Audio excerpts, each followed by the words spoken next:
I got myself, Peter, and of course, Rob. Rob, how you doing tonight? I'm doing pretty good, just enjoying the summer of what's left. Absolutely. Just got an email about some workshop about going back the Mm. 13th in August, but it's optional, so I guess I'm just gonna have to wait till the second week before school starts to start setting up my classroom. But Oh wow. I sat out by the pool today, soaked up the sun. Yes, sir. It was really peaceful. So That's a good way to spend this hot day, bro. No doubt. No doubt, man. I just had family in town for a couple weeks, and that's been really nice to visit with them. And now they're back out at their house, and uh, yeah, it's a little quiet around here, so it's a little interesting, but adjusting back to the new norm. But yeah, man, we got some exciting topics tonight. Of course, we have Oregon and Phil Knight going all in with the NIL money cannon and what they have to bring to the table, becoming a fierce competitor on the recruiting trail. We'll yeah, definitely dive into that first. And then we also have Big Ten teams that are returning the least amount of production and the most production in terms of stats and everything regarding that and starters. And then, of course, debunking that Wolverine and new segments. Rob came up with a wonderful idea of taking it to our rivals essentially and saying, "Listen, man, we're sick of y'all." And so that's what we're going to do. We're going to talk about debunking a Wolverine and their claims and their narratives that they try and push each week. And so we'll do that at the end of the show. Make sure you stay tuned for that because we got some heated things to say about our rival, the Punk Wolverines. So, but let's first start off with the Oregon Ducks, one of the new four members to the Big Ten Conference. They are coming in with high expectations. We have a 9-1 record all time you know versus what? the Never Oregon mind. Ducks. We have a 9-1 record all time versus the Oregon Ducks, but unfortunately, they have the most recent victory in the horseshoe that we all remember in 2021. But Phil Knight has made a pledge that he will go all in before he leaves this earth to see Oregon win their first ever national title. Will his money and all Mr. McGee and Mr. Magoo's money Yeah, help Oregon ever win a national title? Because right now, dude. That happens every it's show. zero. I'm sorry to interrupt, They but have that zero. that that happens almost every show. It's all But good. yeah, so the top NIL right now. So Phil Knight, co-founder, isn't he co-founder of Nike? So I think he's a founder, sole co-founder of founder. Nike, worth multi-billion dollar net worth is he's a multi-billionaire. Oh yeah.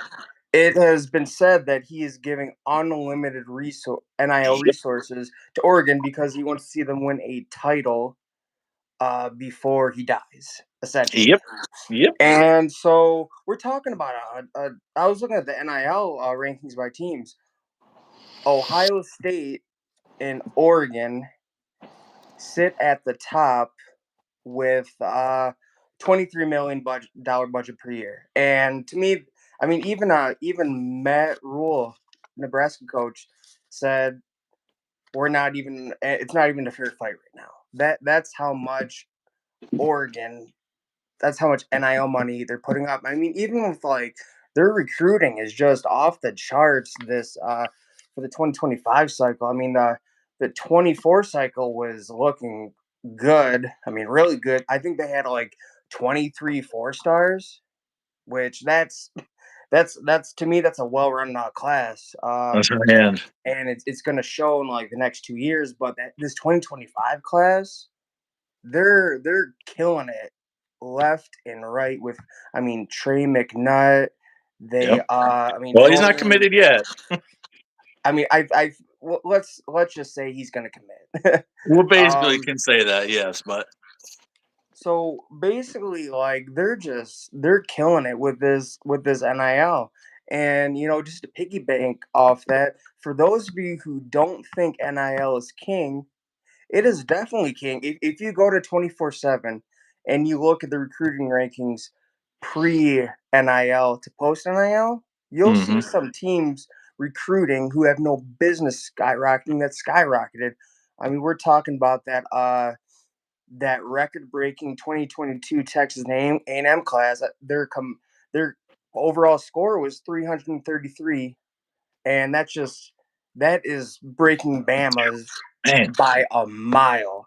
yeah, I think somewhere between 2000 and 2012 and 2017 they had they had the record, but now Texas A&M has the record because of NIL. And then Miami Hurricanes, who did has done right. absolutely nothing Two has decades. done absolutely nothing in 2 decades since Ohio State broke them, and all of a sudden they're getting player like they're able to get Marquise Lightfoot and Justin Scott and Hmm. who is that one safety from Florida who is I from follow Miami recruiting. JJ JJ Smith's I think it was his teammate, but they got him as well. I mean, they have some, and they love flipping Ohio State players because they know they can throw the bigger bag around. Sure. So, we're looking at the top dogs at NIL right now. I think it goes. I don't care what anyone says. It's Miami, Florida. Like Okay. Okay. they What's their like. class currently ranked right now, though? Gosh, let me. I would say they're let's see, Are they 20. even top 10 right now? Uh, I I'm not sure. Like, As I'm not big on recruiting outside of signing day. I know you and Matt are huge on it. Then so you're a yeah, little more tuned in and locked in. I would say that they finished with the top five class last season. Yeah, it was a top five class last year for sure. I remember that now. Yeah, they're top 10 right now, so that's not bad. Okay, they're You top know, 10. we're I can see like they always go for those last second pushes with the bag, and They as you do. can see, they flip Justin Scott, Marquise Lightfoot, Jordan Lyles, and they've done it past well. My Alabama's right there with them too, flipping guys late. but here's the thing though. Going back to NIL being king, you also have Hmm. Florida, who I mean, if you look at their if you go back and look at their 2024 class, and this is the period of NIL. Yeah, They finished. I mean, they may have finished with a 13th ranked class, but they didn't have any slouches. I mean, they had DJ Legway, who was nationally ranked number three, yeah, the quarterback. the top quarterback in the class. Then you have LJ McCray, who is a D lineman. Uh, And Aaron that's coming off a Childs. 6-win or 5-win season. Yeah, That should never happen. just no business. But due to NIL being king, it's just I don't care what anyone says. You can get all the you can get all the website designers, all the Yes. sometimes the best staff. Because Yep. Michigan was bragging about the new staffer they got from Ohio State, saying that she's helped recruiting a lot already. I'm thinking like, how so? Um, but at the end of the day, that stuff it kind of matters, but it kind of doesn't. If it really mattered, then these teams who had no business getting these players would not be getting these players. But again, Mhm. Miami, Ohio State, Oregon, Texas A&M, Alabama, I And can Georgia. imagine Florida, USC. They're I mean, and Georgia. Yeah, We're, definitely Georgia. we're gonna talk about Georgia when we talk about the most returning starters and the least returning starters in Sure. the 2024 season. But Yeah. yeah, I mean, what are your thoughts on NIL being king? I mean, that's just my opinion, though. Yeah, sure. No, I mean, it definitely matters a lot. I think culture matters a lot too. I think you have to have both. If you have NIL and no culture, Texas A&M is what you get. And honestly, Miami, Florida, has always been a bad program. Um, I think they have poor culture. They don't have a stadium that's their own, that's on campus. They don't have, they have 5,000 fans fill their stadium each game, and I think that kind of stuff matters a lot to recruits too. I think NIL is a difference maker that separates the good from the elite. But when you combine NIL and a strong culture, like at the Ohio States, the Georgias, and the Alabamas of the world, and potentially the Oregons of the world, that's a fiery, dangerous combination. And you're I going to mean, see those teams compete for the next 4 years for national titles. what I'm actually like afraid of, and Yeah. other teams should be afraid of this too. Now, let's not act like Michigan does not have a strong culture, because they Oh, do. very strong culture. What I mean, I can't even imagine what will happen if they tap into the NIL. What will happen if they figure out Oh, the yeah. NIL game? I mean, that would be a game changer for them. I Well, feel like. they've I know they've doubled their staff, their NIL staff. And so they're certainly putting the framework to try and enter this new era that Harbaugh wasn't willing to dabble in. And so it's an interesting thing that they're certainly trying to dabble in that realm. They would be a perennial power like they used to be. Um, I think they have the absolute potential to tap into that. They have one of the biggest alumni base in the world, and The thing, so they have the potential to tap into that money what cannon. what's crazy about you mentioned alumni, biggest alumni network in the world. Yeah, They have Stephen M. Ross and Larry Page. Now, yeah, Stephen M. Ross is multi-billionaire. We all know Larry Page, hmm, founder of Google. I think he's well over worth $100 million, oh no yeah, doubt about it. And it makes me it baffles me that they've come out and said that we've been struggling with NIL, and so we've upped our staff. I mean, why? I mean, all these other teams, the Ohio States of the world, the Alabamas, the Georgias, Miami. I mean, they have. I mean, even Texas. I mean, look at oh yeah, their recruiting visit day. Everybody's pulling up. They have Lambos all out. I mean, they have wealthy donors, and just like I can imagine, Matthew McConaughey, he big Texas fan. I mean, pretty sure he graduated from Texas. yeah, Um, I can guarantee you he probably more than likely donates to the football oh yeah. program, because And they got that football deep oil football money is too. king So over there. So it just baffles me, because they do have wealthy donors, but at the same time they're coming on saying that we're struggling with NIL. hmm, yeah, it's been it's been a dichotomy because for the first 6 months of this year, their recruiting class has been absolute garbage, and then the last 3 weeks is completely taken off. Yeah. And so now they're trying to figure out where all this came from and what changed all of a sudden, what had happened, Here, and here I don't know. here's the thing though. Right now, Michigan is normally where they are. They're top 15, Yeah, where they uh, finished. almost cracking the top 10. If they're lucky, they'll finish 9 or 8. But normally they're between the 15-10 spot. So would Yeah. I say that it could be worse than it is now? Yes, but I mean, I don't know why Michigan fans would be saying, what's going on? This recruiting's insane. If you look back at the past, I mean, even under Harbaugh, I mean, Mhm. they've traditionally, sometimes they finish 8 or 10, but they've traditionally finished 15 through Oh 10. yeah. And I think their worst year, I think it was 2020. It's either I think it was 2023. They finished like 18th or 17th. Yeah, it was a low class because Harbaugh's flirting with the NFL for sure. So I think what they again, NIL is king. If they start getting on Ohio State's, on Oregon's, on Alabama, Georgia's, Miami's, even Hmm. Texas NIL level, they will Right. be dangerous in recruiting because they do have that winning culture. They do.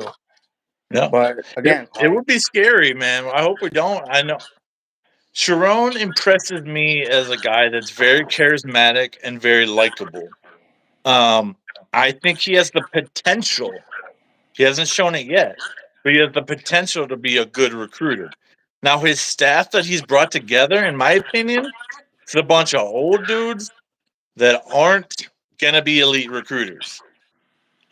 Now recruiting isn't everything, but recruiting I'm, isn't everything, but the if you don't have the talent that you bring it in, you can't. There's no talent to develop. Like you have to get at least some elite talent to win national titles. That's been proven year after year after year. yo, And if they don't have a robust NIL program, they're going to maintain that 8 to 20 range under Sharon that they were with Harbaugh, with Hoke, with Rich Rod, and with Carr. Hulk was actually their best recruiter in forever. I mean, Oh, he 2012 he was. pulled in the sixth ranked class. 2013 he pulled in the fourth overall. And we're gonna get that end of the show. That's gonna be a part of our debunk the Wolverine segment. But we'll get in that later. But yeah, I mean, I I just until they tap into that NIL, I think that's just where they're gonna finish. I mean, obviously some Wolverine fans will say otherwise, but I mean, again, like I say, NIL is king for a reason. If it wasn't, I wouldn't be saying this because on this channel, we try to be straightforward and tell the truth as much as possible. Mm-hmm. So, I mean, it's even crazy. I mean, the I I mean, they should release. It should be public knowledge. Just I would be interested to see, like, because I don't know how Oregon and Ohio State's NIL yearly NIL budget got disclosed, but it would be interesting to see each team's NIL budget. I mean, I'd love to see a freedom of information, disclosure for these universities and for these programs. Some journalist hit Ohio State, hit Michigan, and say, "Hey, this is your public university. Show us your record books. Show us your budget book." I'd love to see that. I truly would love to see that because there's been a lot of claims this offseason about how much Ohio State spent on their roster, and I'd I love to mean, see yeah, if that's actually true or not. yeah, I think it was Lane Kiffin, came out and Lane Kiffin said started it. 13, he Yep. started at 13 million in NIL, and Yep. it's just Now it's like. jumped to 24 or 34 mil, apparently. But here's the thing, though. Their budget is 20 to 23 million per year. Hmm. Their NIL budget is 2020. That was actually released along with Oregon. That's what Gene But said. Yep. we don't know for a fact how much they actually spent in the offseason. I could imagine it's a pretty penny. I mean, for Judkins and Downs and Sure. McLaughlin and who else was there? Julian Sand. Been insane and company. Yep.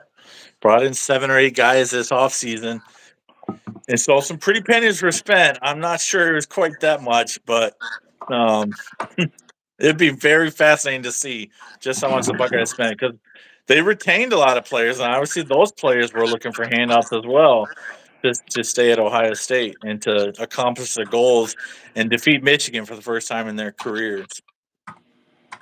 Yeah. So it'd be fascinating to see what they actually spent. But getting back on track a little bit with Oregon and NIL, we've had some big recruiting battles with them, and we've lost 3 consecutive recruiting battles with the Ducks now. Players that were, it came down to Ohio State and Oregon, and we ended up losing that battle with 3 specific players. I wish I had written this down before I went on live, but Oh, do you Oregon have? is definitely I can pull it up a right now. quote them, bro, quote them. Uh, what did you want me to? So I actually have the class pulled up for 2025 because it is Okay. just the number one overall wide receiver, which surprised me.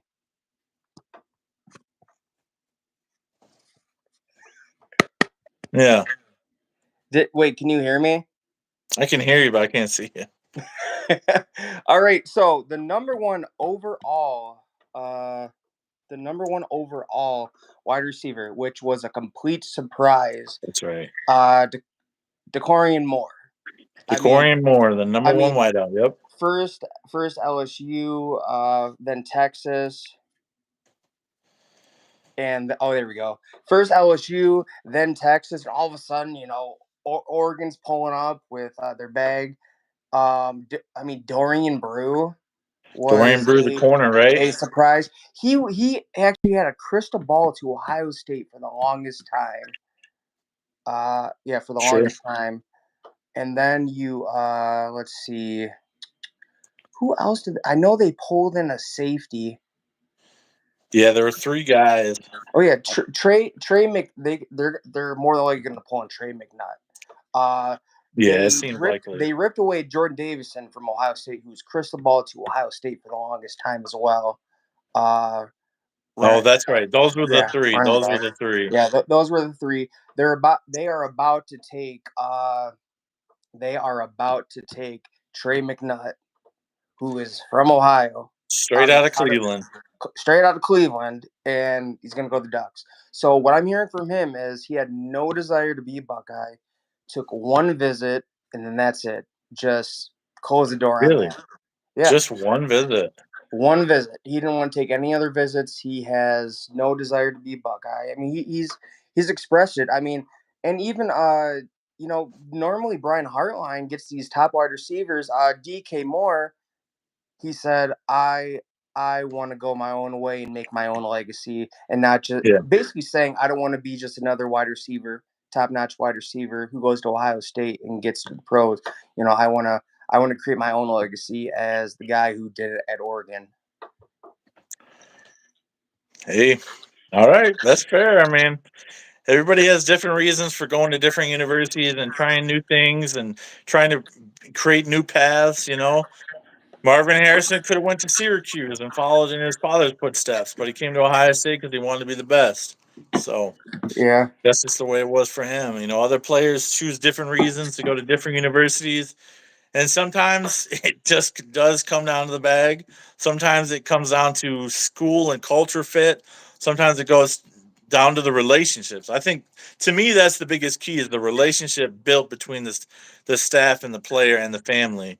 And if you can create that bond, depending on the recruit's circumstances and situation in which they grew up in, the bag most likely won't sway them if you have that tight knit relationship with them. But like I said, everybody is kind of different. yeah. Um, is there any way to get that camera back on, or What do you mean? You can see me now. no? I can't see you at all. We can't see you. I can. What are you talking about? Like No, we can't see you, bro. I'm able to move around. Are you able? I flipped the camera. Are you able to see it? No, it's just a black square.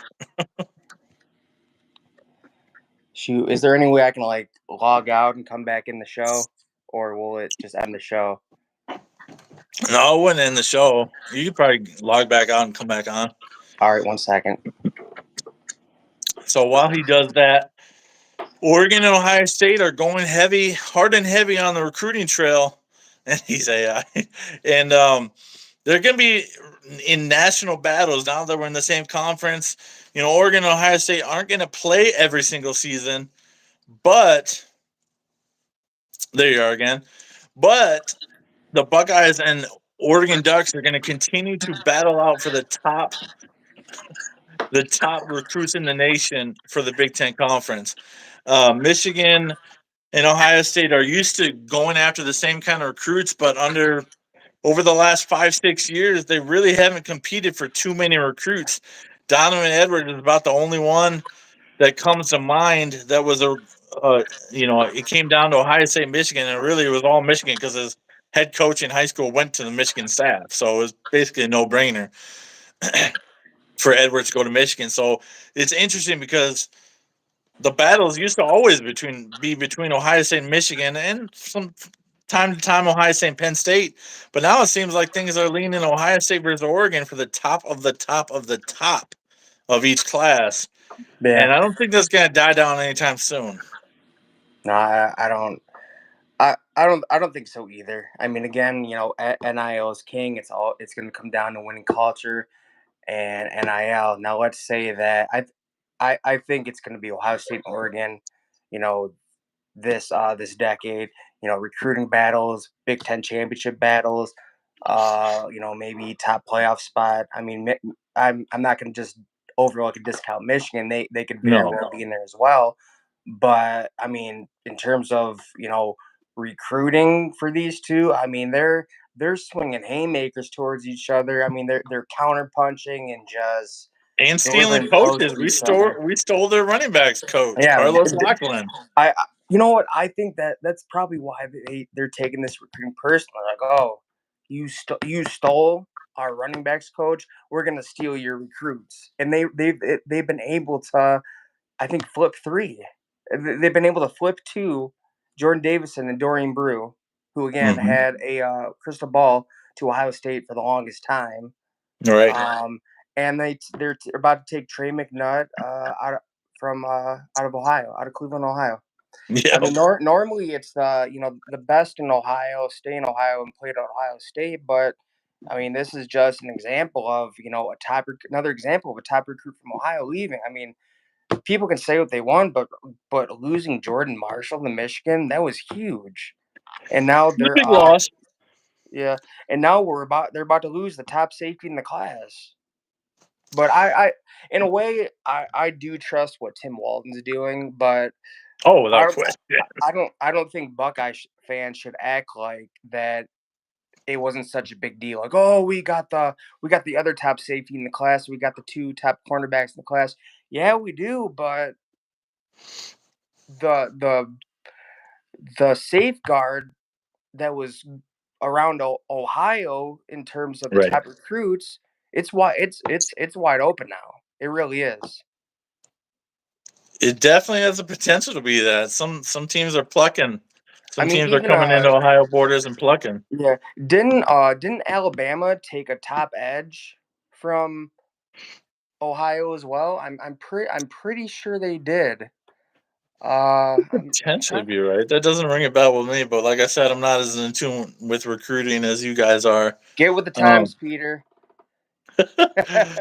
I think recruiting is Yeah, so yeah. far Justin gone Hill in my from mind. Cincinnati, Ohio. Was that a recent commit or a couple Yeah, years ago? that what he committed July 3rd, and Oh, okay, I he got you. is a 4-star. He is the seventh ranked edge in the class. I think he's the top edge in the state, Yeah, nationally ranked 61st. And yeah, a again, lot of he was one of that's the best in interesting. Ohio. So again, and this goes along with NIL is king. Hmm. Ohio State's pulling top recruits from Georgia and Alabama. I mean, Ohio State In got Texas. Alabama's top edge, and you know what? That kind of stuff never happened before NIL. Well, I mean, Urban did get a lot of guys from the South. He did get a lot of guys from But Georgia and Florida. did he get the top guys from like Alabama and Georgia?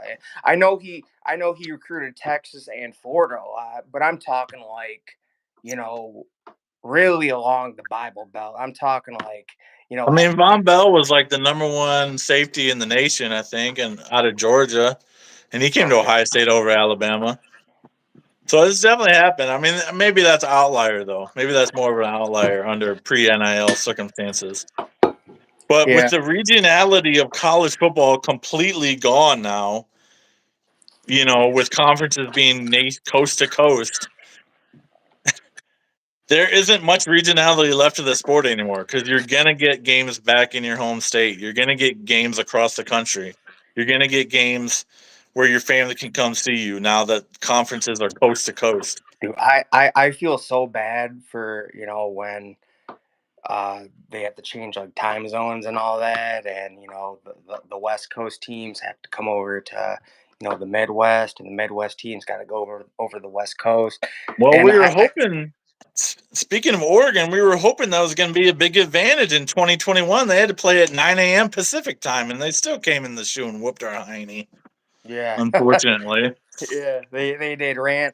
That was when I knew that Ohio State's D line was in trouble. yeah, back then A for lot of sure. trouble. Yeah. But No, all you, right. you you raised some good points about that. It's interesting to discuss and realize the NIL it's here to stay, folks. So adapt or die. Yeah. Someone call Dabo and tell him he's still falling behind.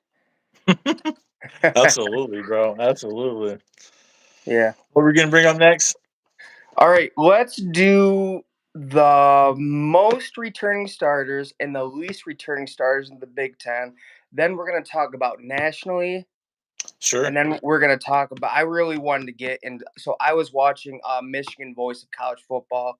TJ Ronan, John Diamo, Mm-hmm. and they were on air with the guy the spokesperson for Texas, and they were talking about the Texas Michigan game. So Heck yeah. when we talk about returning starters and least returning starters, Big Ten nationally, I want to get into that as well. So Definitely. most returning starters in the Big Ten. Uh So huh. at tied number one, we have Iowa The returning 19 Hawkeyes. starters. 19, you said? Yeah, 9 offense, 9 defense. The only loss was Cooper DeJean. Right. Superstar. Do it all. Yeah, Everything for him. superstar. Yeah, They do it all, played. everything. They played in the Big Ten championship last year, and they returned 19 starters. So Jeez. here's the thing, though. If they can get their offense going, because they always have a dangerous defense. Yeah. That's always been that's been their motto. That's been their identity, a strong defense. But they had a very subpar, mediocre, lacks imagination offense. I Yeah. mean, I think they averaged like what 20 points a game last season. I mean, I think it was. That- I think it was like 12 points a game. yeah, Nebraska, Matt Rule's second year as head coach. Tied at first with Iowa, returning 19 starters. Plus, they Yeah. have an addition of, Dylan Raiola as Right. well. Freshman phenom quarterback. So 10 on offense, 7 on defense. Uh, I mean, I think they have a good chance to compete. Now, will they? Let's just say they'll do better than last season. I mean, I have them still losing like 5 games or so, but they'll It's do about better where than I've got last him. season.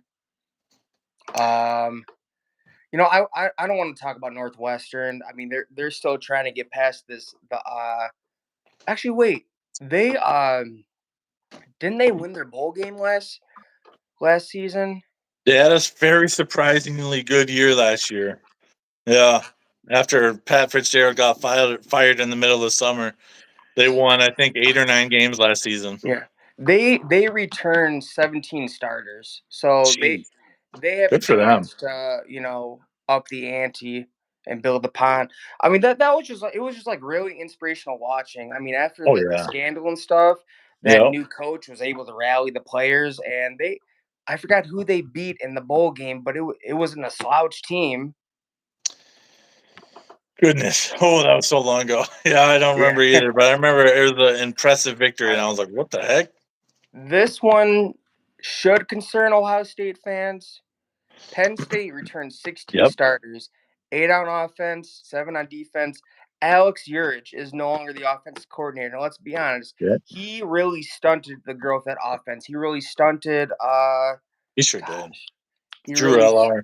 yeah, Drew Aller's production. He stunted Katron Allen and Nick Singleton. Yep. I can imagine I mean they're returning Carter Abdul. I mean Yeah. is it Abdul Carter or Abdul Carter? Carter. Yeah. He's returning. They always have a monster edge every year. They Always, always no do. matter, without question.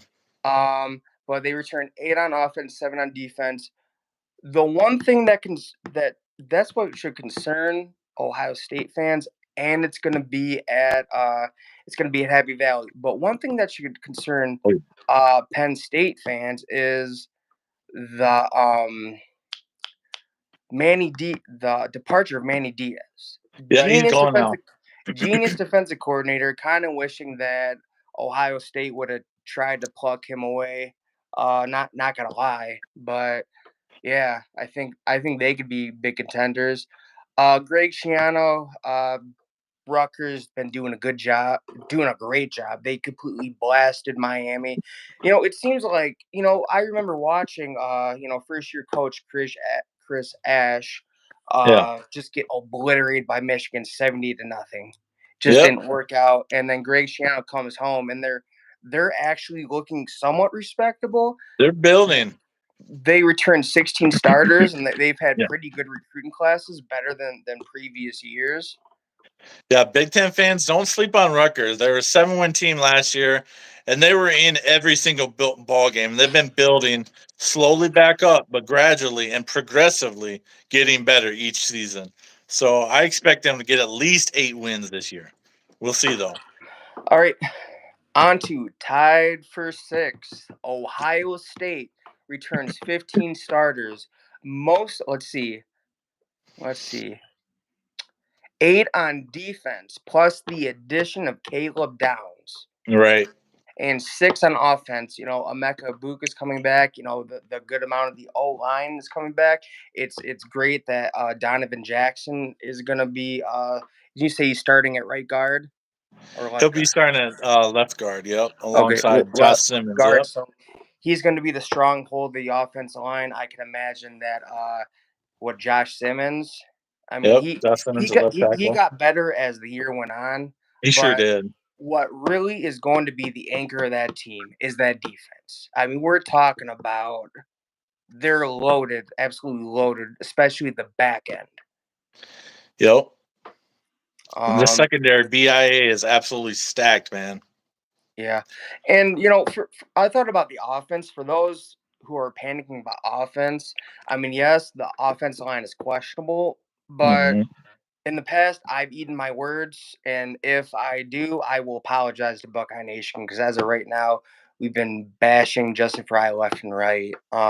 Sure. And then I was looking at stats for Will Howard. Not much better than Kyle McCord, and he seems like he's turnover prone. I mean, 10 interceptions. But here's the thing, though. What did he have to work with at Kansas State? So I think will Will Howard be elite? Absolutely not. He will not be elite. Could he be a game manager who makes the right decisions? He could be. I mean, only time will tell. Yeah, I imagine he'll be a good distributor. He's got all the weapons in the world. With his mobility to extend plays in the pocket that Kyle did not have, that'll be a big addition to the offense. And I think he brings a calm but confident demeanor. Kyle had a calm but scared demeanor all season long.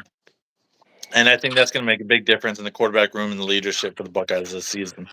So yeah.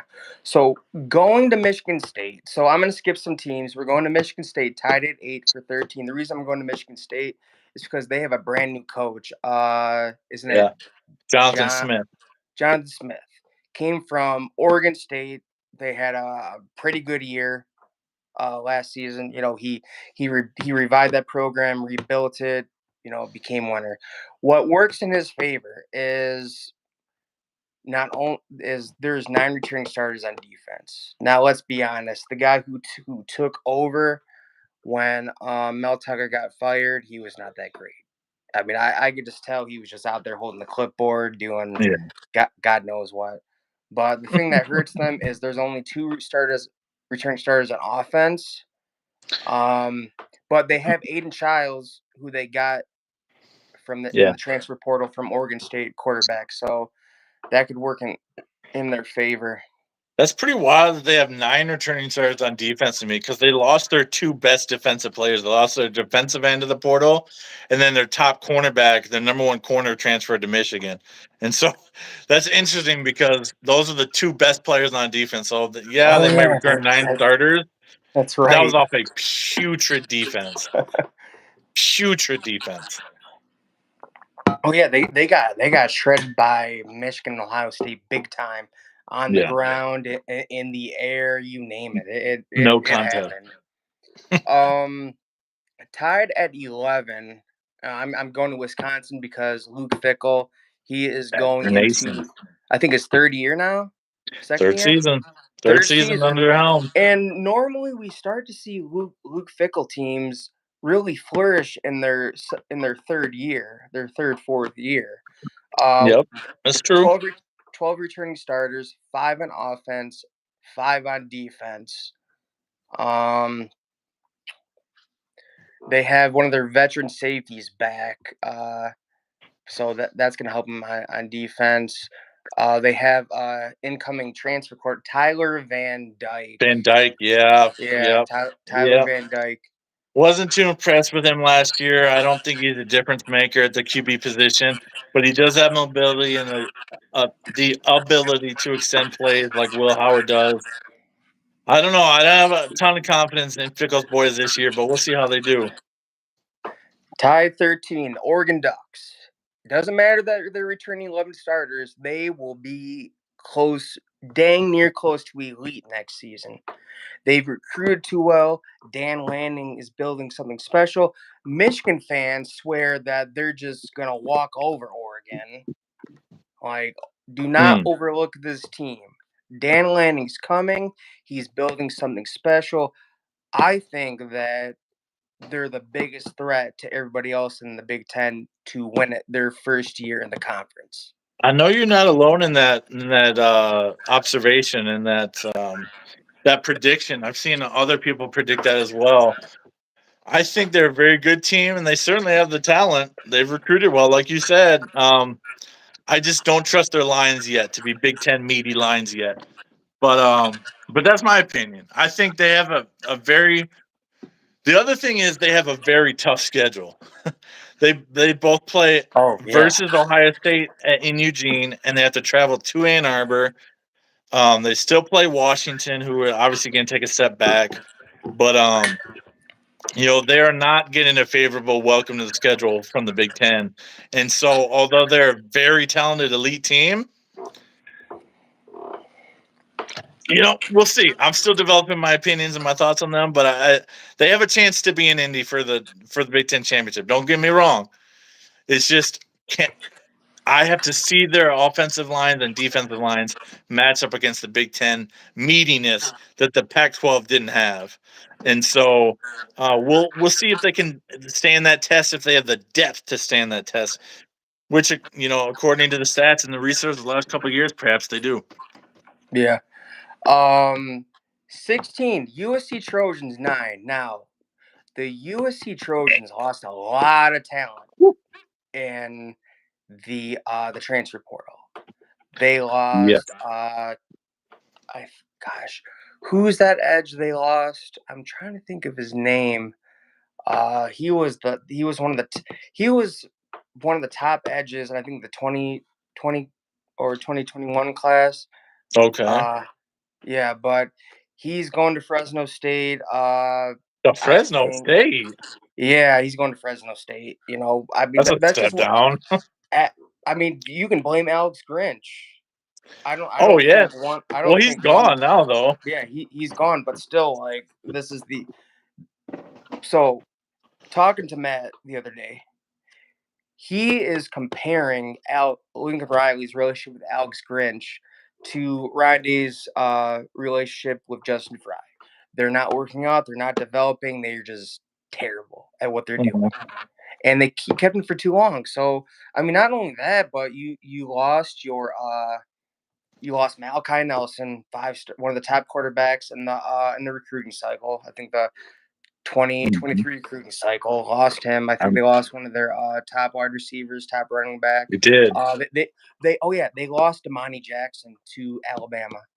The So corner, right? yeah, the corner. So they returned 3 on offense, 4 on defense. I don't care about the kicker and punter. The point is moot to talk about them.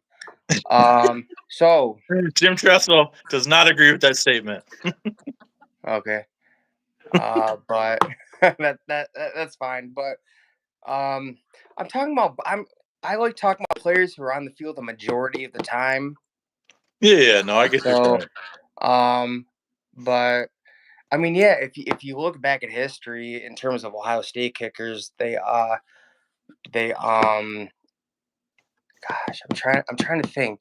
He was the best kicker under Mike Mike Nugent. Nugent. Yep, Mike Nugent. But We he was never a had game a bad changer. kicker under Jim Tressel, and No, Urban rarely had a good kicker, and Day has rarely had a good kicker too, and it dude, sucked. I remember that one field goal kicker under Urban. The Uh, 2016 game, yes, Durbin. Tyler Durbin. Yep, Tyler Durbin. Just completely. I'm like, you're gonna lose the game against like that last kick to tie the game. Like I was literally like The just freaking so much anxiety 20-yard going on. field goal, but because he had missed the previous two, we were all shaking in our booth. And Oh rightly yeah, so. definitely. And rightly so. Yeah. Um.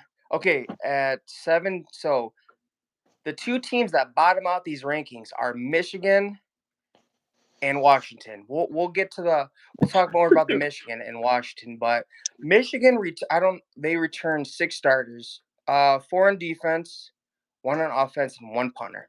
So they actually returned 3 starters. That fourth was Rod Moore. That fourth guy was Went Rod down to Moore, but injury, he is out for the unfortunately. season. So I mean, but they're make no joke. Their defense will be elite. They have Oh, yeah. Mason Graham, Oh, yeah. Kenneth Grant, the best D line duo in the country.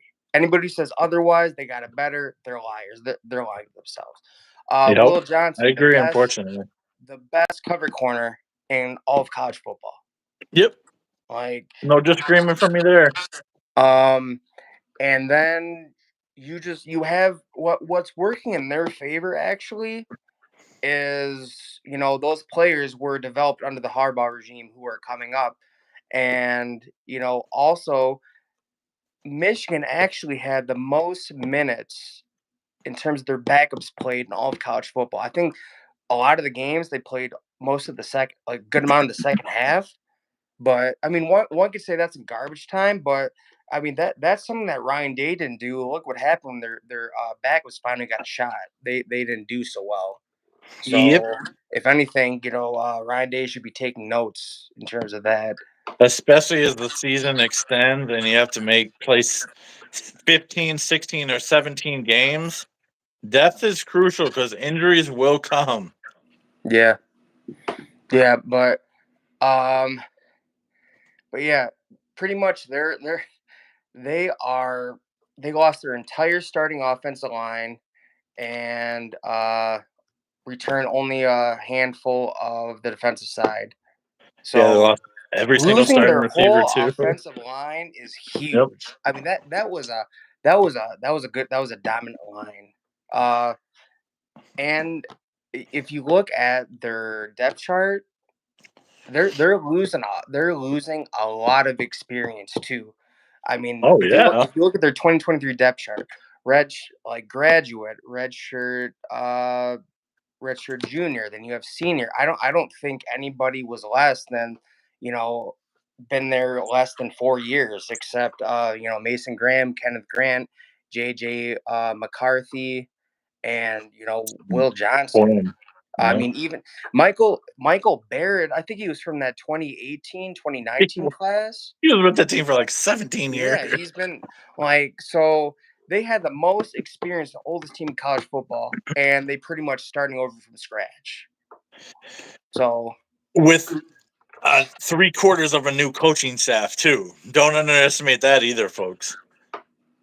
Like, yeah, I yeah, mean, Clink you're not sales, just replacing starters; you're replacing your staff too. uh, you know, uh, they're so Ben Herbert, Steve Strength coach gone. Clinksale, uh, Mike Elston, the D line coach. Mm-hmm. I mean, major developer. Uh, gosh, defensive coordinator Jesse Mentor. Yep, Chris gone. Partridge got fired, but he's in Seattle as the linebackers coach with Mike McDonald. Gosh, who Mike Hart's no longer there. I mean, but they have Tony Alford, but they'll sooner or later they'll see Tony Alford for For what he is. what he is. I mean, he was once great, now he's just good. So Another claim that I wanted to address real quick, and this kind of off the cuff. So sorry for kind of just throwing this at you. We can both discuss it. How much identity, offensive identity, do you think Sharon Moore will retain, or how much imprint is he going to impact on this team and on this season with his own philosophies? So I think last year, like he's gonna work to the team strengths. They had a monster O line. They Hmm. had, Blake Corum. They had Colson Loveland. So I mean, they absolutely killed Ohio State with those crossing routes. I think they're really going to work Colson Loveland this season. I could see that happening. I mean, he's a projected top 15 pick in the 2025 NFL draft, so he's going to have to prove his worth. I think they're going to work in the offense quite a lot. He's too good not to. And Uh, just to interject here real quick, I think that's why Ohio State makes the move to put Sonny Styles at linebacker because exactly of Colson Loveland. yeah. I mean, you can't have it. I mean, dude, I loved Tommy Eichenberg. Steel Chambers. Yeah, it's Steel Chambers, More of an old but school linebacker, not a modern linebacker. yeah, he's not a minor line. But his draft stock dropped because he got absolutely killed. Could you imagine like what it's gonna look like when he goes against Travis Kelsey doing a crossing route Yeah, and not in good, the bro. Not NFL? good. Just not. If he ever gets a chance to play, just not good. But I would say that their offensive identity, they're going to work to their players' strengths. I mean, you no longer have workhorse Blake Corum. You have Donovan Edwards. Yeah, Listen, he's put on weight, but is he going to rise to the occasion and be an every down back? That is he's yet not an every down back, in my opinion. that That'd be is determined, but in my opinion, Mullins for sure is going to be the everyday yeah. back, and Edwards will still be the third down back. What about 3-4 years from now? What will God. the Michigan identity be under Sharon Moore? That's a little harder to project, of course. Looks like they're really going out and getting quarterbacks. I think it's going to be pass heavy. Their the quarterbacks that they're getting Yeah, too talented not to. like Jane Davis and And it somebody, looks some like other they're actually players. starting to get somewhat top notch wide receivers. I know that they what's his name? Amorian Walker. No, not Amarian Walker. He's about to commit to Olesh. Wait, no, that I'm oh my gosh. He is like he's 75th ranked. He's a top wide receiver. Okay, yeah. I think no, A Andrew six. O. He's 6'1". Yeah, I saw that Go blog the other day. Yeah, so They're Cristobal, but he's not committed yet. But hopefully they don't get him. I think they're gonna get him, and that's just the trajectory in terms of like I think they're gonna be pass heavy under Sharon Moore. I mean, So more modern offense is what you're saying. You think the huh, projection 3-4 years out for the Wolverines? yep, Okay. I I think that's gonna happen, and bottoming out at 18 is the Washington Huskies. Yeah, This one hurts my eyes just looking at. bro. Not only do they have a new coach, but they returned 0 starters on offense Yep. and 3 on defense. They have absolutely nothing to work with at Yep. all. Washington is a program that peaks every 4 to 5 years. We played them in the Rose Bowl. Then they made the playoffs last year, of course, the national championship game. They're not a team that reloads. They never have been, and they most likely never will be. Yeah, They lost a lot. yeah, definitely. But all right, we're gonna let's talk about the most returning starters now. Uh Looking nationally, yeah, nationally the most returning starters. So I mean, we're gonna skip some teams because we already talked about in terms of the Big Ten because sure. Iowa's definitely up there, Nebraska's definitely up there. One thing that should scare all of college football. No, I'm not talking about Ohio State. The fact that Georgia has lost one game with actually no, they've lost I think 2 games within the last 3 years. Yeah. They lost Yep. one in 2021 and they lost one in 2023. You're They correct. returned Absolutely right. They returned 16 starters, 8 on offense, 6 on defense. Now, I was looking at the mock draft for 2025, and some of those are just complete trash. I mean, I stopped reading after Jalen Milroe and Shadur Sanders were in the top 10. So I just Wow. stopped reading. Yeah. But No joke. Georgia is projected, and this is more other sources. Georgia is projected to have 4 to 6 players in the first round. That's pretty They high. they Jeez. return 16 starters. And with their recruiting classes, I mean, we're talking about they've had top 3 for quite some time, and Yep. they're really competing with Ohio State for the number 1 overall class. But I think that they're going to be the standard for this entire decade. I do. I don't have a counter argument to that. I When they I recruit nationally and they have the coach stability that they have, yeah, and the kind of quarterbacks they're bringing in. as Whew. much as I want Ohio State to win the national championship, I'm just not with Kirby Smart and what he's building and the amount of stars they have coming back and Hmm. their draft trajectory. Yep. I wouldn't be surprised if Georgia wins it this season. I mean, they're definitely going to be positioned. They're preseason number 1 for a reason. We'll see when the actual AP poll drops. It's between Ohio State and Georgia. But when you have a quarterback like Carson Beck returning, oh, you've got a chance to win it all, especially with all that returning talent. My goodness. Yeah. They're going to be a force to be reckoned with again this year. And they only lost 1 game last year by 6 points. So they're going to be a force, bro. Who else? Who else in the top national perspective? All right. In terms of actually, Virginia Tech Hokies in at 22, but I mean, I haven't heard much from them. So Mike Gundy always has a respectable program, Okie State? and they're number 2 with 21 overall, and that's the returning of Gordon at running back, and Yeah. Yeah, Ollie Gordon. he's one of the top Heisman hopefuls. Now, He is. the I just saw that the I think the DUI is just it's not going to affect anything in terms of playing time or suspension. So, I mean the That would be a NCAA bad look for the program, but okay. the N no like the NCAA I don't think the NCAA deals with that stuff. I think it's more like in Yeah, it's all in house, but that would be a terrible look for Mike Gundy if we didn't suspend him for at least 1 game. yeah. Um.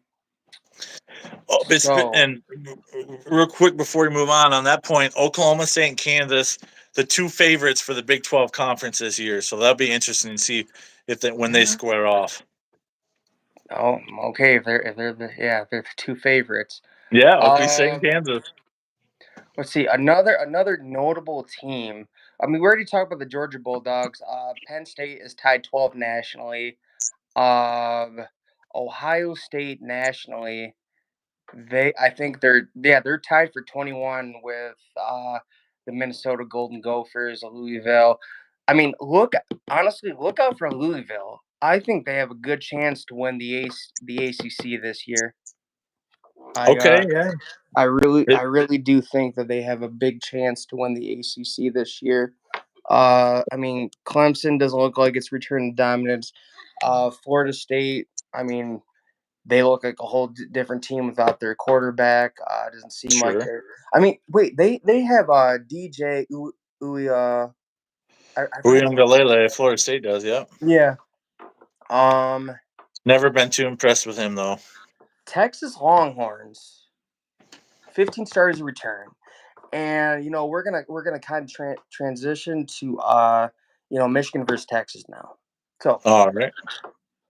I mean, if you're good with that, Oh yeah. Go for okay. it. Lead it, brother. So Michigan versus Texas. I was watching Michigan Voice of College Football, the special on the Michigan versus Texas game preview, and I made a comment saying Texas returns 15-22 starters. Not only that, but they're the same starters who made the college football playoff.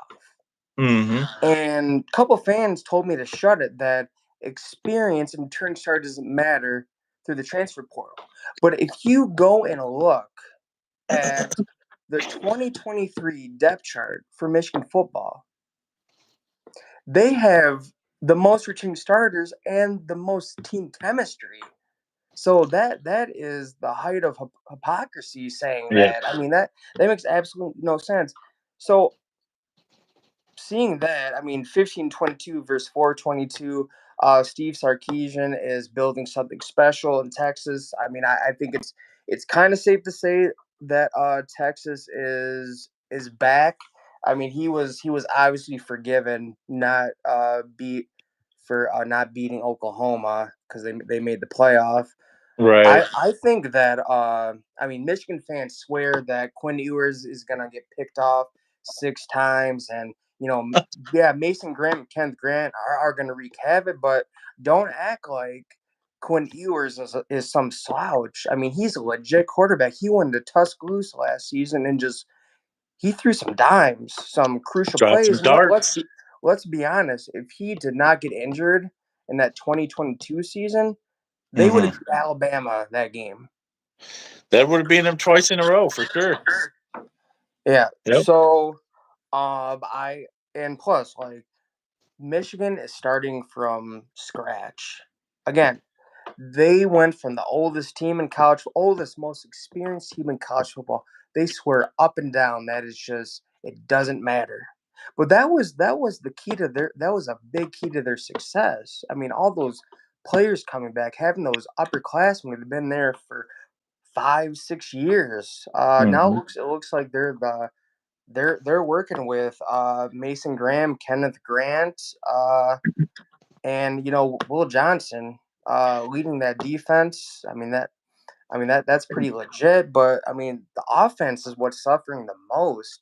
I mean, you have Alex Orgy versus Quinn Ewers. I'm going Quinn Ewers 10 out of 10 times. Oh yeah.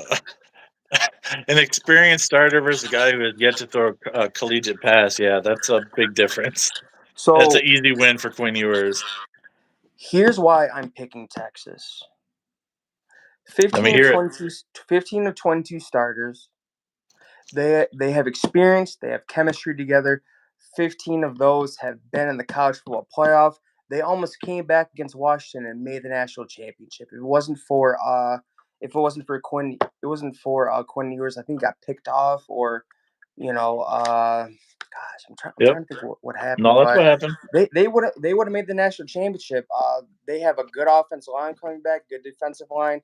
Again, Steve Sarkisian, proven coach now from the Saban tree. And I think the difference is going to be quarterback play. Yeah. And it's not going to matter that Texas is going to the big house. Texas win in Tuscaloosa, and it's very hard to win in Tuscaloosa. You haven't seen many other team victories in Tuscaloosa. I think the Not last time many. the last time that happened was 2009. You can correct me. 2019 LSU. I was gonna say it had to be LSU. Yeah, 2019 LSU. Joe Burrow and So boys. yeah, so pretty much, they have a really good chance to go into the big house and come out with a W. Sure do, man. The thing that gives me a lot of confidence is twofold. Quinn Ewers experience 2 years under his belt now. And secondly, their offensive line is massive and experienced. They are the best equipped team to handle that monstrosity of a defensive line that Michigan boasts. Better than us, better than any team on the regular season schedule. Texas, his offensive line is huge. And I'm not going to say they're going to stalwart that D line because Michigan's D line is insane. But it'll be some immense and epic battles in the trenches, and we're going to see better quarterback play in the second week of the season. Most likely, lead the Longhorns to victory. Yeah, And I don't think it'll be an upset either because Texas should be the higher ranked team entering the season. yeah. So my lock right now for this Michigan versus Texas game is I'm doing literally a 1 point spread in favor of Texas. It's gonna be that hard. So I Yeah, mean it's going to be an epic my battle. confidence level is not that high, but I think Texas is going to come out with a win. Not by much, maybe a field goal, maybe 6 points, 7 points, but Michigan fans shouldn't act like they automatically have it It's in the bag. foregone conclusion. I think that's not realistic. Um, but I mean, Their what do you? So their defense is definitely going to keep them in most games this season. Michigan's defense oh will, yeah, but and I don't see anybody running away from Michigan at all in the regular season. Um, it's going to be first battle at high noon here in Ann Arbor. A game that I'm not going to go to, but I'm gonna go down to Fox Big Noon Kickoff pregame show and definitely get involved in the tailgate there and repping my Ohio State gear, by the way, too. So we're all looking forward to that one for sure. yeah, definitely. I think it's a really high stakes game. I mean, I think there's definitely breaking rates in that game. I mean, we have two team. It's basically a playoff matchup, but they're on the opposite sides of the bracket. Sure. So, Yep. but all right. So I made all my notes and stuff because I don't want to forget what I'm saying. I want to be Heck prepared. yeah, bro. Heck yeah, bro. What you um. got? So let's talk about a little bit about touch a little bit of recruiting on Ohio State. I mean, On I'll recruiting for Ohio State? Okay, you're gonna have to lead yeah. that one for us, buddy. All right. So Brown from who wide 5-star wide receiver for who I think he's from he's currently Cristobal to Florida. Literally a day before it was 85-13 uh favoring Ohio State. All of a sudden the roles are switched. So definitely losing him to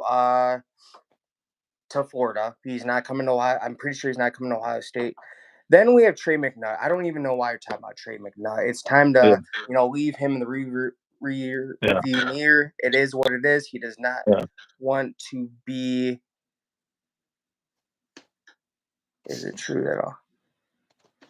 Hey JJ, we're gonna Keep going, ban keep you. going.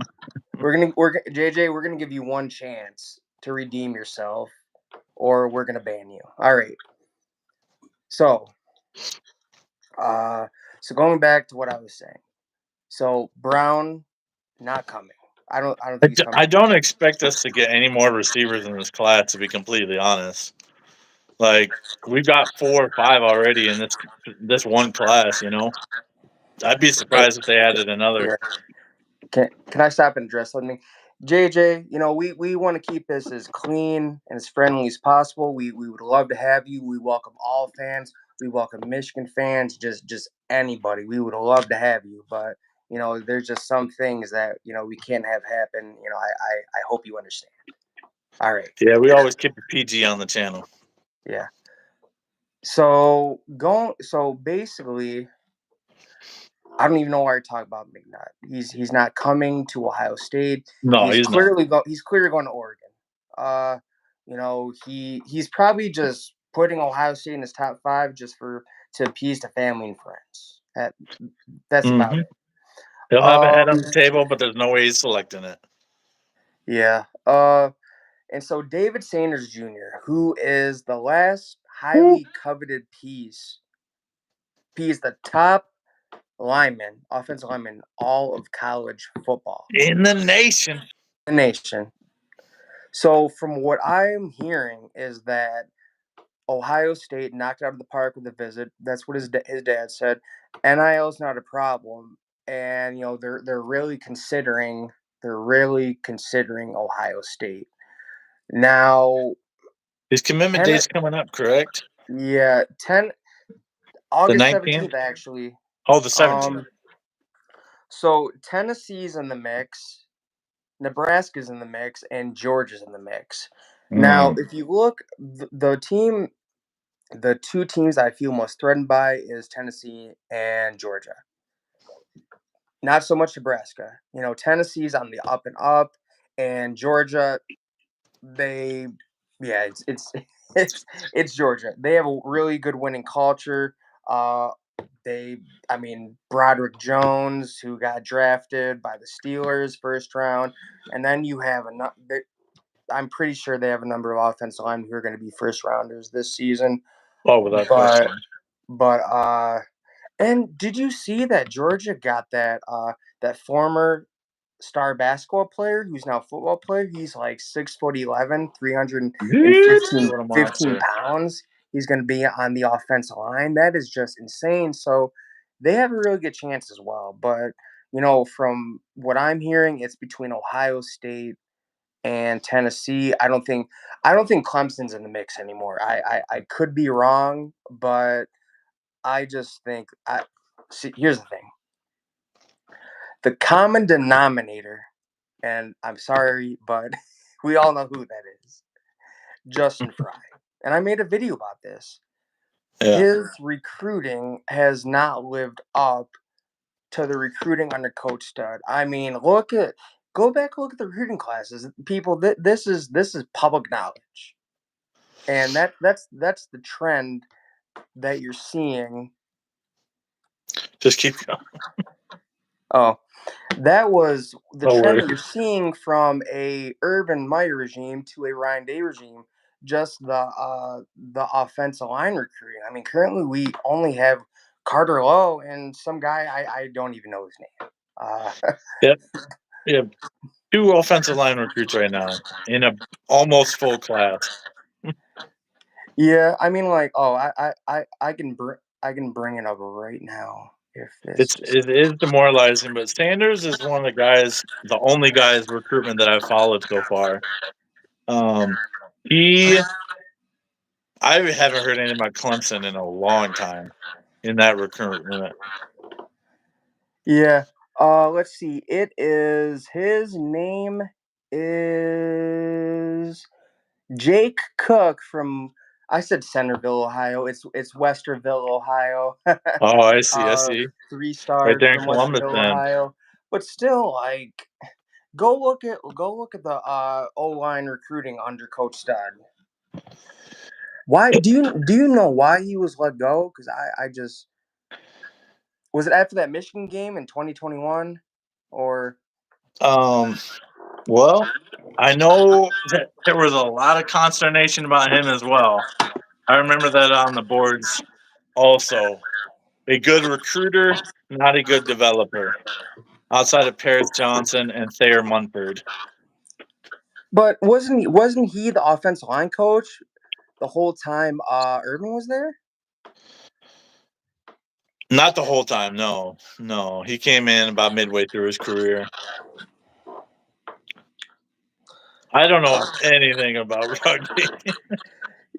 I tried to play rugby, and when I was up at Michigan State, it didn't work out too well. No, so I did. So I was a football player, played for about 8 years. Oh, okay, you're not trolling. So yes, there are shoulder pads, and then you have the pants with the knee pads and the thigh pads. It's a league. Like there's football leagues. The National No, he's Football League. asking rugby league or rugby union. Oh, a league. But I'm just trying to explain to you the version, the American version. So, but yeah, we wear a helmet, cleats. You know the type of rugby you try.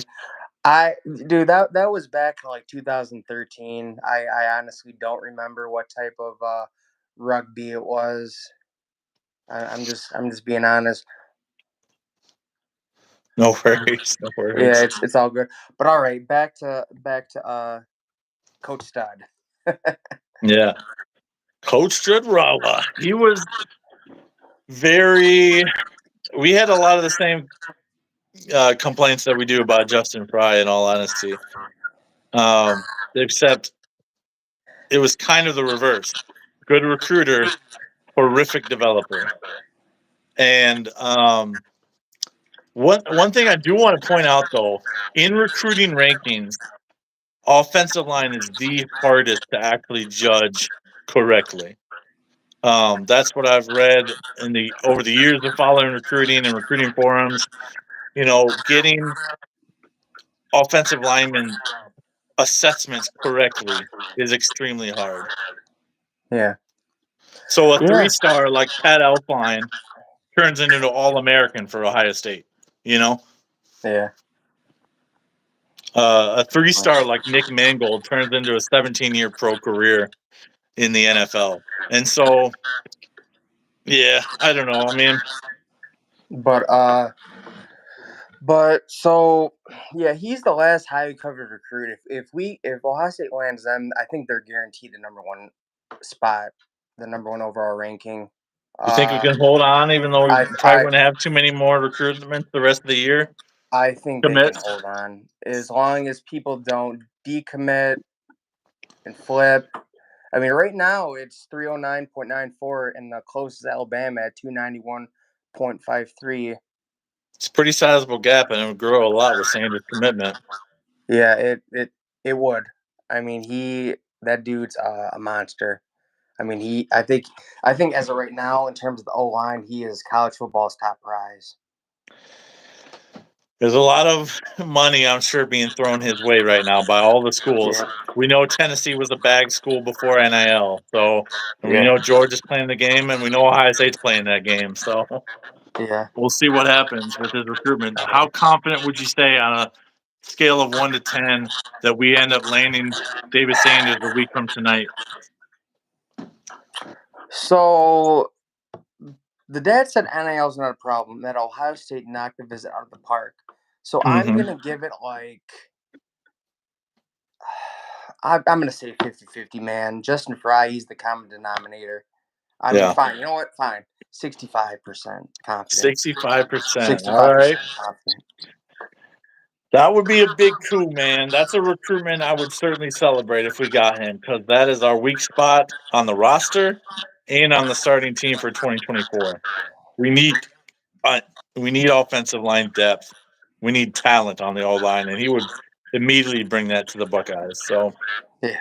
um, Dude, I'm still, I'm thinking about when this video posts and other people watch it, they're going to see the banner come down. They're going to see the banner come it's a down. tradition at this point. Huh? It's a tradition at this point. Yeah, I stretched it out too much. And You know now what that I think it is the humidity, because it wasn't happening when we first started. yeah, definitely. But all I right. think the humidity. Yeah. Is there any other topic that you would like to talk about before we get to the other point? 'Cause I felt I've had the floor for quite some time. I had some, but I think I'll bring the Big Ten Media Day selections for the Buckeyes up next week. As it's getting a little bit closer to Big Ten Media Days coming up, we're going to be covering that as well, of course. I mean, But you can yeah, talk about the representatives and what it means for Ohio State. yeah, no, I have some thoughts. I was going to share next week, but I could share right now if you want. We've been Yeah, going almost hour 20. What do you think? that's fine, man. Let's do Yeah, it. let's go for it. Okay, well, the Buckeyes sent 3 seniors, potential captains for Ohio State this year. Ryan Day selected, of course, defensive end Jack Sawyer, coming off his best game of his career versus Missouri. Top corner Denzel Burke, of course, the senior coming back for redemption. And then, of course, senior wide receiver Emeka Buka, who, if he gets 942 receiving yards, becomes Ohio State's all-time leading receiver in program history, folks. better than Marv, Olave, Jenkins. Jenkins right now is the all-time leader in program history. He is set to smash those records if he gets just a mere 942 yards as wide receiver one at Ohio State. Do you think those guys will be captains for the Buckeyes? Do you think they will You know, be the leaders in their position groups, or what do you think? this is what I've noticed about captains who are picked for Ohio State. Mm-hmm. They're workout warriors. They put in Yeah, the most off-season work each season, and you could tell. I mean, Jack Sawyer, especially him. he's dropped like 15 pounds or so faster Yeah, than ever. I think he's gonna build upon that 3-sack game versus Missouri. You have a Mecca Buka. He's gonna be wide receiver one. He's definitely gonna be yeah. wide receiver one, unless JJ Smith is literally who they say he is. So, but and then gosh, who was the third guy? Denzel Burke. Oh yeah, dude, Denzel Burke. He's been a starter since a freshman. He's Yeah, been the freshman state. season. He's been the staple for that secondary. I don't care. I don't care what Michigan fans say. They think that was a touchdown in the end zone. Right. I think it was an interception. If you do it I think slowly, so. they were fighting for possession. But then again, you have that remember the Seahawks ruling with I think it was a Tyler Lockett With the against Green Bay. replacement refs. Yep. I mean, you could look at that as well. So, Yeah. um, but yeah, I think that's representing well. They're very well. It's very well deserved. I mean, they're the workout warriors. They're going to be seen as the leaders and the backbone of that team. Um, I I do think that people are probably saying why not JTT. Well, I'm disappointed in JTT. Mhm. I don't think he's a very vocal guy either, to be completely honest. No, I mean, like, for the amount of okay, so what was he? 2021 class? I think he was in He was a 2021. 2021 class. Yep. Yeah, 2021 class. Real good class, by the way. 321.78 overall. Number one player in the So country, if I recall correctly. JT2 Maloa, he was a perfect 100. A perfect Yeah, 100. 1,000. There's not that many perfect 100 composite scores. Not that many given out. Second nationally, position number one, Yep. and state one. Jack Sawyer right behind. Actually, Yep. no, position four, state one. Pickerton, Ohio. Yep. So Columbus suburb. JT2 Malolo has been disappointing. People can say it like all they, and in a way Sawyer has, but I think Sawyer's going to take a turn for the best, and we'll see what happens with JT2 Malo out. But I'm not trying to get off topic, Yeah. but I mean, I told you this earlier. I think Yep. it all has to do with scheme, general scheme. I think his defense does not emphasize on the edges feasting on the quarterback. No, I fully agree. For those of you who think Larry Johnson forgot how to coach, be real. The dude has not forgotten how to coach. Mike Hall just got drafted in the second round. I mean, Right. for his size too, that's a high pick for someone his size. No doubt, Um, man. and like Tyleek Williams, Tyleek Williams and Ty Hamilton yep, can be disruptors this yeah, year on the D line, they're gonna bro. be really disruptive. But yeah, there were a couple of other there could have been a couple other captains, but I think they got it right. I think the Buckeyes are going to be really well represented on Big Ten Day. You have the right guys there to be the spokes people for the program. Yeah, I think they're good leaders. They're guys that have been around the program, and they all came back for one more crack at all the marbles. They Yeah, decided together that we're coming back for it all. We're coming to win it all. Not just beat Michigan, not just win the Big Ten.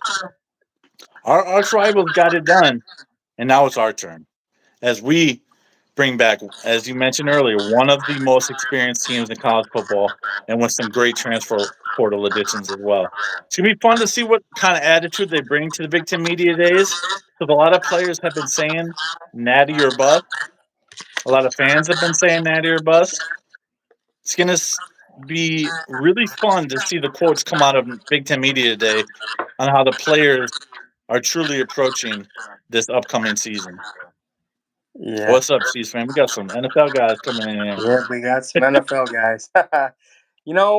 Thank you for, we're not done yet. We have, Peter's not done. We have one more segment. That's, Debunk the Wolverines, our new segment. We're here to debunk Michigan claims. We're going to, I go on other shows, especially Michigan Voice of College Football. I collect the receipts. I do my research, and I bring what I have to the table to Yes, sir. refute their claims. So it's definitely going to be a segment for each show.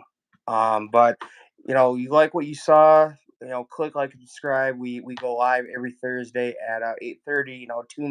Tune into our videos as well. Peter posts every Tuesday, Wednesday. I post every Monday. Try to go in on Thursday and potentially Friday. So, all right. So here it is, Peter. Yeah. Debunk that Wolverine. Shove their So, own words back down their throat. yep. So Michigan fans claim that when Harbaugh came in, he had absolutely nothing to work with. He had, in terms of having to reshape the program and the program's image, I agree. They were literally the worst thing I've seen was them getting blown out at home against Minnesota, Brady Hoke's last season, and and I'm pretty sure that they were if you bought a pizza and a 2 liter of Coca-Cola, you get a free ticket to the Michigan Minnesota game. That was That definitely a was low point of the that season. was in the article is still out there. I mean, I'll even pull it up next show and show it to everybody. No Um, doubt. so they claim, but yeah, I agree that the image, but with talent, I highly disagree. If you go back in 24/7, so Michigan recruiting 2022 and 2012 class and 2013 class. Yeah. So for 2012, six with an average composite score of 91.00. 91. Hmm. That is like most their players. If you average out all the players' composite rankings, that's what you get. Notable players: Joe Bolden, Chris Wormley, James Ross, Amara Darbo, and Jay Mm. Chesson.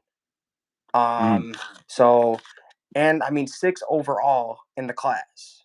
They weren't Yep. that far from Ohio State. 2013, fourth overall with a composites average of 90.95. So, point 0.05 away from their high composite from last season. Notable Sure. players: Taco Charlton, Henry Pogge, Maurice Hurst, Ooh, Mike Mohawks. McCray, Delano Hill, Jordan Lewis, and Jake Butt. Now, those 2012, 2013, they comprised of that really good 2016 team where it came down the wire against Ohio State, and they were Hmm. one game away from making the Big Ten championship and potentially being in the college football playoff. Now that's a big hike from the 2015 season. I mean, they lost to Utah, they lost to Michigan State, and then they got absolutely throttled in the big house against Ohio State. All So right, they did. you take that 2012 2013 class, you have some talent to work with, and it showed. His coaching was a plus too. So I know. So 2014, 2015, they weren't even 20, top 20. But notable players: Jabril Peppers for 2014, Brian Monet. He was Mm. he was a monster. Hmm. And then Chase Winovich. Yeah. 2015, Grant Newsome, Karan Higdon, and Zach Gentry. But here's the thing, though. you had all this talent to fill time for Harbaugh to get in his own players as well. So for Wolverine fans, I don't want to hear about how you didn't have enough talent to compete. What it Right. really was the staff, the main staff that Harbaugh brought in his first like 5 seasons in Mhm.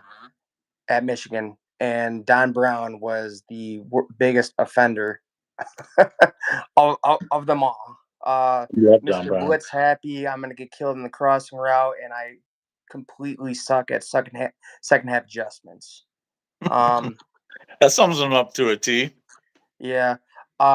Their secondary coach also got fired.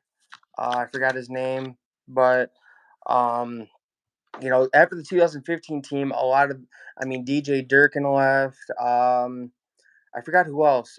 Some went back to the NFL, but it was really that 2016 to 2020 staff that just complete garbage.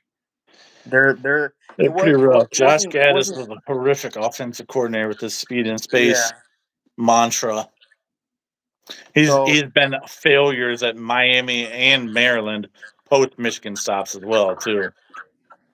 I mean the thing that cracks me up is Brady Hoke was a better recruiter than uh got higher recruiting classes than any Michigan class recently. That Yeah, that's but he was a terrible coach. So in terms of image, I do agree with Wolverine fans. They were pretty much they from where they were under Lloyd Carr to what they became from Rich Rod to Brady Hoke. I do agree, but don't act like Brady Hoke didn't recruit some good players for Harbaugh to have until he started to vamp up recruiting because the 2014 I hate this. The 2014 recruiting class for Michigan, hmm 20th overall, average composite score of 89.90. They had 16 commits, and then that 2015 class. that would have been the year after Hope got fired and they brought in Harbaugh. Yeah, it was that man, it was after that 2015 season that people were like, oh, Harbaugh, and they oh Lord, they were ranked 37th Yeah, overall in that the nation. transition class, Harbaugh's first Yeah, class was horrible. yeah, but he was able to have those 2012, 2013 players till like 2017, 2018, 2016, 2017, 2018, and he had his other classes to build upon that. Yeah, I like Jenkins' comment. Brady Hook was just an unlucky Northern Ed Orgeron. Yeah, He was a so clapper. yeah, He was a big clapper. I mean, any Wolverines want to chime in and say that my claim is my debunking is not true. That Harbaugh had no talent to work with. But how do you think that 2016 team was really good? Because those were some top classes that he had to work with. I Yep, mean those that 12 and that 13 cores. yeah that turnaround was like night and day. Harbaugh's coaching and the talent he had to work with. And again, he was able to hold on to those players 2016, 2017, 2018, and build upon it with his top ranked classes. I think his early years, so that 2016 class, I think it was top five. Let's see. His first full recruiting cycle, yeah. It was top 10. It was eighth ranked, but they got the biggest prize in all of college football with Mr. Rashawn Gary. Rashawn Gary. But Underperformer in college, but a decent pro. yeah, I mean there could be some more players that I'm not like familiar with in that 2012, 2013, 2014, 2015 class who are high impact players. But again, like don't act like Harbaugh had to start like completely over. He did say he wanted to bring Michigan back national prominence. He did, but he did have talent to work with. and it wasn't like bad talent. Yeah, he had a big core to start off with those 12 and 13 classes, no question about it. And that transition class and the last year of Hoke, so those two classes were pretty laughable, which makes it awesome I mean, and send him back a little bit. it reminds me of what he did with the San Francisco 49ers. When I hear a guy who was a good recruiter but a terrible coach, all I can think about is old Coach O and even Les Miles. Well, at Oh, least I wouldn't call Les a terrible coach, but I man, mean, you have your opinion as an at LSU least fan Les for sure. Miles like had some talented teams, and he was like he won the national championship, what, 2007 or 7, 8, and then 2007 that versus Ohio that State. those 2010, 2011 teams were no Yeah. slouches. But he He did start the definitely faded towards the end of his yeah, career. he There's no faded. question about that. But shoot, any coach that can get to 2 national title games, I respect that. Yeah, but Coach O, like, he benefited from Les Miles players, and then the fact they won national championships, so they were able to build off that with high recruiting classes. But and the loss of Joe Brady. I wish Yeah, the that whole Ohio State offensive would have went coordinator. hard after Joe Brady for offensive coordinator. But Yeah, yeah, his star definitely faded in the NFL, but he is an elite college offensive coordinator for sure. yeah. I mean, he completely turned around the LSU offense Oh, no the question first about it. year he was there. I mean, even though he had Clyde Edwards-Helaire, Joe Burrow, Justin Jefferson. Yeah, Jefferson, Um, why is this? Jamar Chase. Yeah, Jamar Chase. I can't believe I just blinked out him. He's been my fantasy football team for years. Uh, but yeah, I mean, like, he really like brought that team to their full potential. Yeah, he completely unlocked their Rest of those potential. Nick Saban players for the '08 championship, it's no secret. I mean, but Saban left after that first championship against Oklahoma back in 2003. Wouldn't that? I mean, he had 5 years up to that point to bring in his own players. I mean, He might be a little more in tune, but I agree with your point, yeah, Rob. I definitely agree with your point. I mean, yeah. I would say that was a pretty LSU developed senior laden team. Wait, Les Miles recruited Jamar Chase as a DB. What? That's crazy, Yikes. man. Did you? I think Jamar Chase was a 4-star though, which is When insane. when Les oh Jenkins, wow, that's what pretty wasn't good. wasn't Jamar Chase a 4-star? I believe so. I believe so. My Yeah. phone's got about 3% left, so we're gonna have to All wrap right. it up. All right, man. All Been right. going for a while. All right, you guys. So we are going to be switching to we're doing a lot of upgrades. We're gonna so our goal in mind for the show is to grow our fan base, grow our viewers, but we got to Hmm. make some upgrades to do it. Yep. We welcome all fans. We open up all dialogue. We love debate. We even welcome Michigan fans, even though they've been here the most. But you like what you heard, you like our videos, click like, subscribe. But we are going to be going on a different platform. It's going to be on YouTube. But Peter, what is the platform called? It's called StreamYard. It allows us to pull things up on the screen to share with you graphics. Like kind of we discussed a lot tonight, we will be able to show you those recruiting rankings in live time, and it allows us to highlight comments. So StreamYard is going to be a lot more interactive, a lot more fun for you guys to engage in the broadcast every Thursday night at 8:30. We could actually have call-ins as well. We could Yeah, actually that's have call-ins as potential. well. That's potential Um, to do. Yep, we'll we're also grow going into to be that for sure. upgrading with we're microphones, so the sound quality is a lot better. You Yeah. know, this is just the beginning for us. You know, there's a lot more to come, but you know, we're gonna start out with the foundational pieces where we can build upon it. You know, Yeah, we we're can gonna we just be hope. all set for the college football season. Make sure we're ready to go and prepared to have the best interaction with you guys and have a lot of fun each and every week. So look forward to that. But that's gonna be it for tonight's show. Go Bucks and God bless. We'll see you on the next one. And Robbie, have a good night, man. I'll see you soon, You too, buddy. All right. brother. All right, All later. right, later.